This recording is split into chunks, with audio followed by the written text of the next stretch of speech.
Okay, next up, to get you out of your encroaching food comas perhaps, we have Tim Connell and Alex Hodgson from Whittlesea. So Tim Connell has been driving environmental planning and public land management in one of Melbourne's fastest growing municipalities for over 2 decades.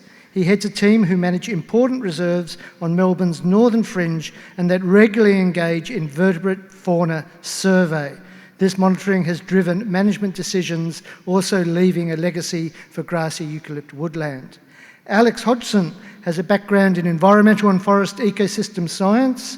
Over the last 12 years, he's strongly focused on contract development, we love a good contract, and biodiversity enhancement projects, including threatened species habitat restoration of waterways and woodlands. And they are going to share insights into 2 decades of survey and restoration at the Growling Frog Golf Course. Okay, thank you, Alex. Thanks, Adrian. Thank you for having us. Wanted to start by thanking Adrian and thanking Ron Burgundy behind the scenes here, who I don't think anyone else has thanked today, but doing his tech work behind the scenes. It's a niche reference, by the way. So I want to start by acknowledging the traditional owners of the land in which we work. So City of Whittlesea, made up of Wurundjeri and Tanarung land. Tanarung just really small component at the far north. And we're blessed to work on that country and blessed to also have a really great partnership with the NARAP team. And I'm really glad to see 13 of the NARAP team here today, along with other Wurundjeri people. So big respect. Nice to see you. I wanted to also just say, sorry, people are probably wondering, where's Tim? He was feeling a little green after lunch, so he's just having a moment. I think he'll join me in a little bit. Just in terms of some of the drivers, so this is, I guess, an exciting way of saying quite a boring thing that's required around, we're governed by a lot of processes and procedures, obviously at council. Tim's giving away the surprise already, but we're underpinned by traditional owner connection to country. We're underpinned by providing important connection to nature, a lot of boring statutory obligations, obviously, as a local government. And also, obviously, what we really want to do is protect rare and threatened species. We manage a lot of vegetation types, and we're blessed to work on land that crosses quite a number of bioregions as well. So large parts of Victorian volcanic plain, but also a southern outlier of central Victorian uplands, as well as Highland Southern Fall. So these are I guess on the screen there is the number of the different ecosystems we work on. And I guess we're honing in on that one in the central bottom there around grassy woodlands. And one particular example of grassy woodlands is the Growling Frog Golf Course. And just as a way of introducing the topic, does anyone know what this is? Oh, yeah. Man down the front, yes. Sorry, frog down the front.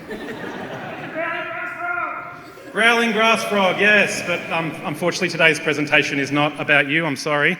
It's actually about the Growling Frog Golf Course, which does take its name from the growling grass frog, but we're actually talking about growling grass frog. Not talking about growling grass frogs today. Sorry.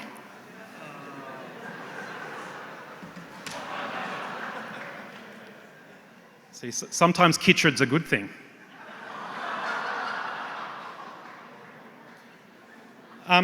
So a bit of regional context. The golf course is located in Yan Yean, in the north of the city of Whittlesea, and has a big tributary of the Plenty River that runs through it, so the Barbers Creek. Importantly, the Growling Frog Golf Course is part of the Grassy Eucalypt Woodland program. So that's a 1,200, for those who aren't aware, that's a 1,200 hectare program that the state government's committed to reserve as an offset for Melbourne's north. And that's the golf course there in that blue circle there, and you can see that's the way we manage it at the moment with our management zones on that map.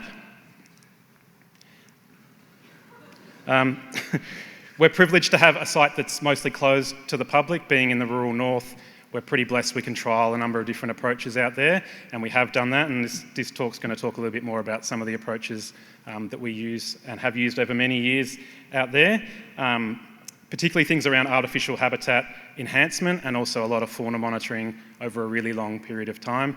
We've been doing fauna surveys at the site since 2007, and thanks to the great work of Tim, that he started a lot of that restoration work way back in the day, and we're seeing a lot of benefits from it today. Tim. Thank you, Alex.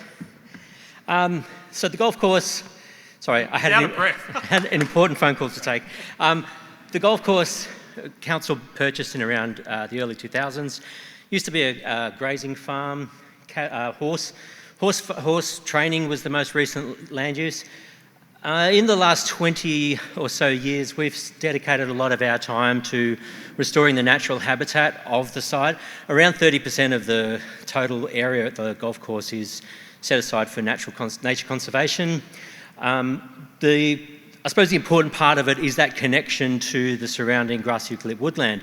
We've got the Barbers Creek that passes through our site, which is also part of the Plenty River catchment. So for 20 years, we've been doing things like weed control, planting, a lot of direct seeding. We've been doing a large focus on habitat improvement work. And critically, as part of our business as usual, we've been undertaking fauna monitoring. So we've been doing fauna monitoring. Well, we initiated fauna monitoring here in 2006 because the Growling Frog Golf Course was part of a much earlier survey in the 1980s and 90s known as the NEROC report. Quite a few of our large regional reserves were part of that. So we had this really rich set of data that we wanted to revisit to establish what was happening with urbanisation in these surrounding landscapes. So that was the broader goal and strategic approach to fauna monitoring. However, we also wanted to use it to inform our day-to-day operations and management. So we do things like funnel trapping, we do bat trapping, we do a lot of active herp search, bird surveys, water bird census, and more these days we're moving towards the use of the technologies that a lot of people are doing as well. Thanks. I'll let Tim recover a little bit and get his breath back. Despite, I guess, rapid changes and urbanisation to the south, we've managed to still record 23 mammals, 118 birds, 12 different reptile species, as well as 10 different frog species. This includes 8 listed rare or threatened species, so we've got a really nice site out there that we're protecting. And importantly, as Tim mentioned the NEROC report earlier, the studies from the 1980s have shown that, the more recent work has shown that a lot of the species that were recorded back in the 80s are still persisting on site, which is awesome for us and a real tick and a sign that we're heading in the right direction with management out there. And satisfyingly, there's also been a number of new and unusual species that we've recorded with this regular effort, one in particular. Our manager, Amanda Dodd, who is part of the Urumia Group presentation earlier today, she has a saying that she constantly reiterates to us that it took us whitefellas 200 years to stuff up the place, so it's going to take at least that to fix it. And we'd like to take that long-term approach, and there's some great examples that help inspire staff at sites like the Growling Frog Golf Course. The top left photo here shows some revegetation of creek-line grassy woodland that we did back in 2007. We've worked a lot with Melbourne Water in the subsequent years to help improve the complexity and vegetation. I know it's not strictly grasslands, but about 3 years ago, through our fauna monitoring, we noticed that crest gliders were living on the site. They were living in red gums that were within gliding distance to the waterway. So we started doing creative things like setting up stepping stone nest boxes with these kooky attachments. About a year later, we monitored the nest boxes and crest gliders had occupied them. And I'm happy to say that this autumn, when we did the autumn fauna surveys, per the thermal image in the bottom right, we actually found families breeding now in our revegetation and our nest boxes. I think it's you. Following on from that, natural habitat like logs and woody debris and rocks takes a lot of time to develop in the landscape. So our habitat enhancement work is really necessary, as I'm sure a lot of people in this room understand. We've got to do artificial things to make sure that the habitat is better for our fauna populations. As mentioned earlier, we're really closed to the public, so it is a real opportunity for us to do a lot of that work and not be exposed to some of the more urban poaching type issues that we know have been in the media lately and been really tragic in certain areas. So we're very blessed that we don't experience any of that at the moment, and fingers crossed. And this provides habitat links all through the site, and yeah, we've got, as I said, much less concerns over poaching. This work isn't limited to the terrestrial ecosystems at the golf course, so there's a big wetland out there that we've done quite a lot of restoration work on as well, including setting up things like seed production, I guess, areas and areas around the wetland margins that have enabled species to spread across the site, and then even going to levels of things like pontoons for aquatic bird species and also snake-necked turtles out there. So direct seeding of native grasslands has become a big focus of our restoration effort. A lot of it was initially around scale of economy. So we tried a lot of those proven techniques of cultivation, burning, smoke water, and so on. And more recently, continuing to expand that into areas near the golf course interface to increase the profile.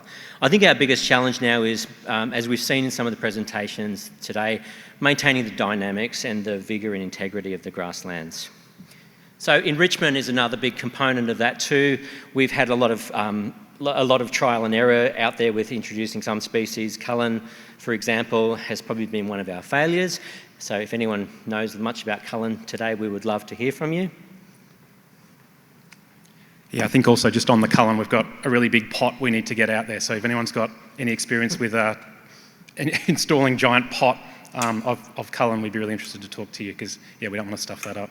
I guess our focus over the last 2 years has been a dedicated Grassy Eucalypt Woodland project that, again, a little shout out to Amanda Dodd, who fought really hard for us to get some additional funding for that project.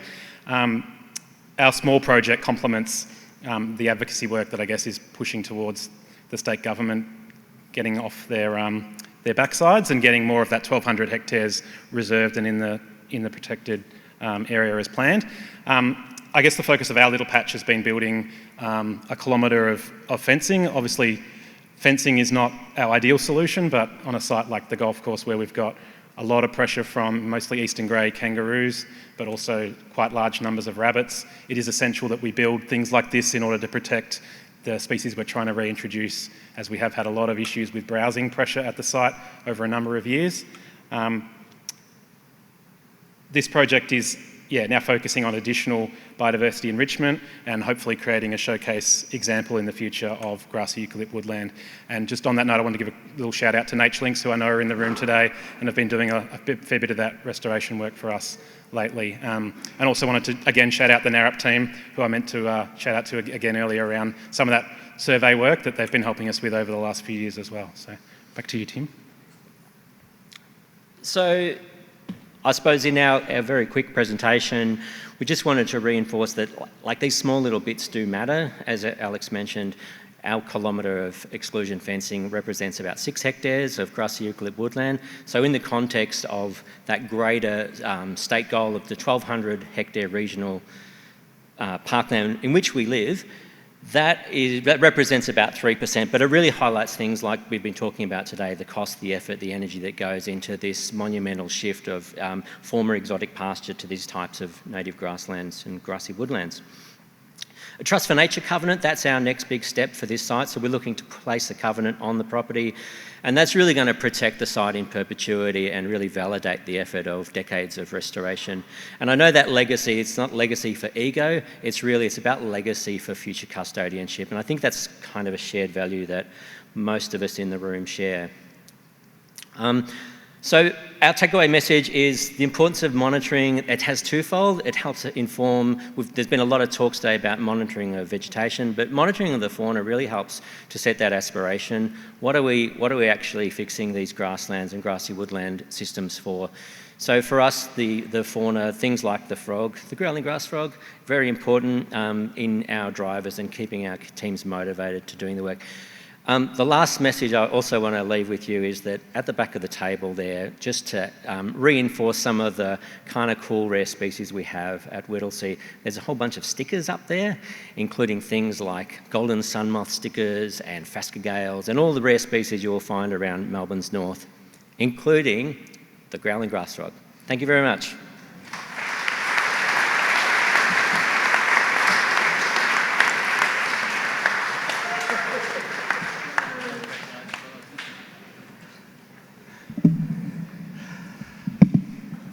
Nothing like a good suit. I am so borrowing that suit one day. It's apparently Mary Creek Management Committee have one too, so they're a thing.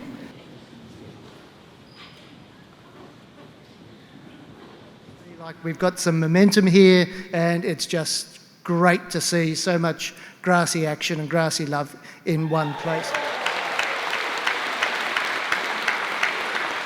Thank you, thank you, thank you, thank you. Fantastic, and that's it.